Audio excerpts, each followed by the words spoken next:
我很珍惜每一个人，但不会去挽留任何人。正如莫言所言，在喜欢你的人那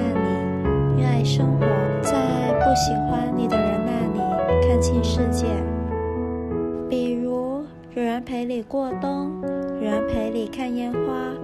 有人陪你过圣诞，陪你一起逛街，陪你一起吃火锅，做幼稚的事情，一直陪在你身边。能做到这些的都是你的知己，是你的依靠，是每次你情绪低落时回过头都会一直在的人。所以不要把自己的情绪开关交到否定你的人的手里，让你感到不舒服的关系就应该像握不住的沙，随风扬走吧。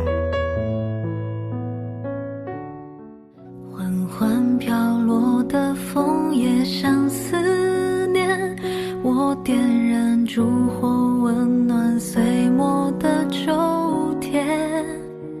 极光掠夺天边，被风掠过像你的容颜，我把爱烧成了落叶，却换不回熟悉的那张脸。